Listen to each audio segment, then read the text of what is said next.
स्वागत करता हूँ। आप लोग दूर से आए, धैर्य से, बहुत धैर्य से आप लोग, काफ़ी देर से ये कार्यक्रम चल रहा है। आज की जो कार्यक्रम थी वो उप विकास आयुक्त सर के अध्यक्षता में होनी थी।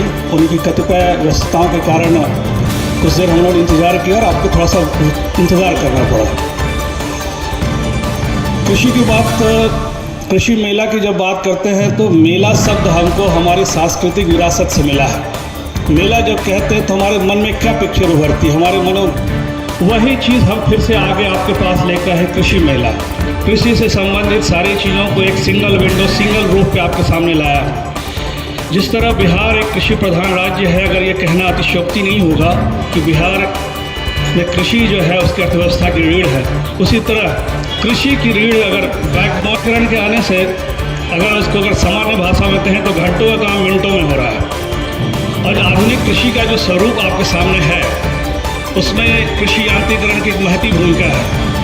नए नए यंत्रों ने कार्यों को सुलभ किया, लेबर ओरिएंटेशन को कम किया और कृषि कार्यों को सस्ता किया। जो सबसे महत्वपूर्ण बात है, हमारे एक सहायक निदेशक कह रहे थे कि कृषि से तब लोग जुड़ेंगे जब कृषि लाभकारी होगी। लाभकारी दो स्थितियों में हो सकती है। प्रथम, जो हमको आउटपुट आता है जिसको आमदनी कहते हैं वो मेरा बढ़े, या हमारी लागत खर्च कम हो जाए। इसमें बेहतर है कि कृषि को हम व्यावसायिक तरीके से करें। व्यावसायिक तरीके से करने का मतलब सिर्फ कमर्शियल फार्मिंग नहीं होता है, सोच आपकी व्यावसायिक होनी चाहिए। फिर से मैं रिपीट करता हूँ कि कृषि के व्यावसायीकरण का मतलब है कि आपका दृष्टिकोण, कृषि को देखने का दृष्टिकोण व्यावसायिक होना चाहिए। अगर मैं उदाहरण के लिए कहूँ तो कृषि का मतलब सिर्फ धान गेहूँ का उत्पादन नहीं है। अभी हमारे केवीके के वरीय वैज्ञानिक आपको मृदा के स्वास्थ्य के बारे में, ऑर्गेनिक फार्मिंग के बारे में बताया, बिल्कुल सही बताया उन्होंने कि आप फल सब्जी लगाएं, सब्जी की खेती करें, धान गेहूँ लगाएं, केला लगाएं, पपीता लगाएं। आपका आधार तो जमीन ही है। अगर वो सही नहीं है तो आपको यथोचित परिणाम जो आपको चाहिए वो नहीं प्राप्त होगा। अभी सहायक निदेशक रसायन आपको बता रहे थे कि जिन जांच के बारे में, आप सबों को मैं बताना चाहूँगा कि देखिए ये जांच सरकार को कम से कम एक सैंपल के जांच पे 700-800 रुपये का खर्च है, जो किसानों के लिए आज के दिन निःशुल्क है। कृषि विभाग की जब स्थापना हुई तो उसकी मौलिक उद्देश्य थी कृषि के बारे में जो टेक्नोलॉजी है उनको बताना। किसान मिला और कृषि यंत्र का मेला लगा हुआ है। हमारे कृषि पदाधिकारी ये बहुत बात समझाए हैं। हमारे मंच पर जितने भी भाइयों को नमस्कार प्रणाम करता हूँ। आज जिले से जो आप सुनकर जा रहे हैं उस पर अमल करना है। हमको कैसे खेती करेंगे जिससे हमारी खेती में लाभ होगी, कम खर्चे में ज्यादा उपज। देश के माननीय प्रधानमंत्री यही चाहते हैं कि हमारे किसान भाई सुखी हो। तो सुखी होने का एक ही तरीका है कि खेत को बचाना है तो और कम खर्चा करना है। आप देख लीजिए पंजाब की स्थिति। पंजाब में लोग यूरिया इतना खर्चा किया है कि आज पंजाब के खेत बंजर पड़ा हुआ है। अब वहां के किसान तालाब खुदवा रहे हैं। तालाब क्यों खुदवा रहे हैं कि अब धान के उपज बहुत कम हो रहा है, वो मछली पालने का व्यवस्था कर रहे हैं। तो हम समझते हैं कि बिहार से अच्छी जमीन अपने हिंदुस्तान के किसी भी कोना में नहीं है जो उपजाऊ नहीं हो। सबसे अच्छी जमीन बिहार का है। थोड़ा सा हम लोग सब्र से काम ले तो हरियाणा पंजाब को पीछे छोड़ करके हमारा बिहार आगे निकल जाएगा। आज देश के प्रधानमंत्री, बिहार के मुख्यमंत्री दोनों चाहते हैं कि हमारे किसान का स्थिति सुन ले।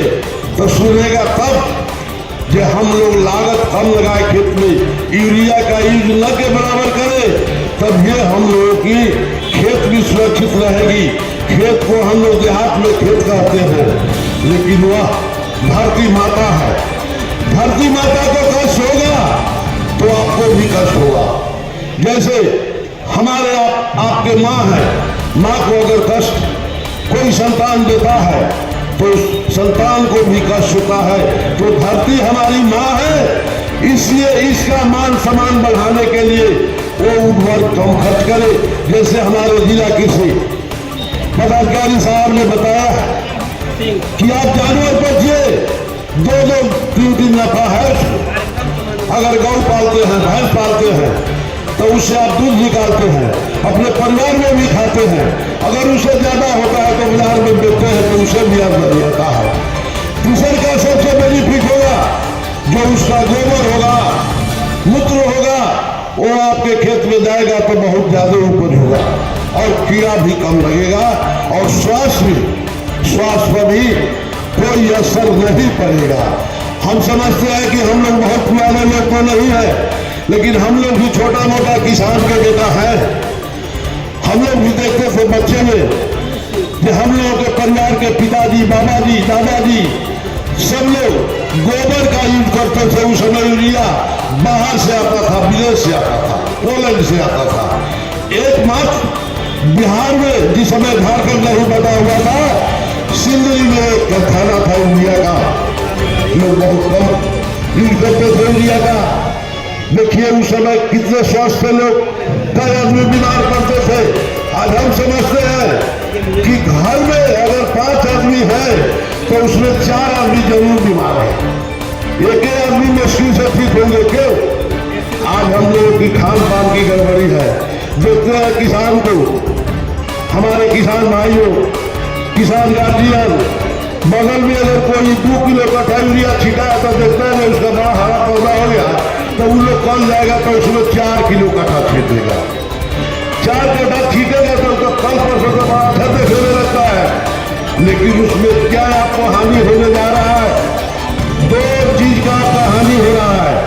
सबसे पहले उसमें के उपज खाते हैं तो शरीर को हानि पहुंचा रहा है, और दूसरा वो धरती माता की भी हानि हो रही है। इसलिए जो हमारे कृषि पदाधिकारी लोग बड़े से बड़े बोले हैं, छोटे से छोटे कृषि सलाहकार, सब लोग ध्यान दें। सबसे पहले मैं आग्रह करूंगा कृषि सलाहकार से, ये आप लोग थोड़ा सा किसान के साथ समय दीजिए। यह एक बहुत बड़ी कमी है, लोग क्षेत्र में घूमता नहीं है। तो बाजी को विराम देता हूँ। जय हिंद, जय भारत।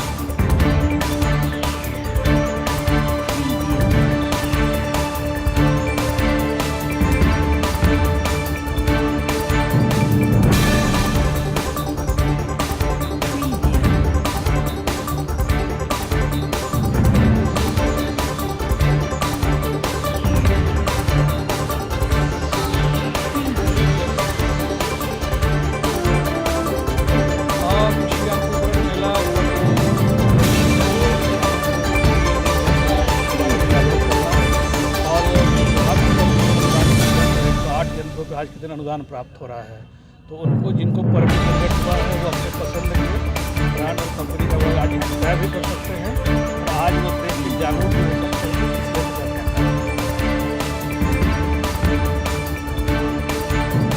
हाँ, ये मेला किसानों के लिए ही है, किसानों को जागरूक किया गया और जिनको परमिट मिला तो उनको अनुदान मिला है और कल ये 2 दिवसीय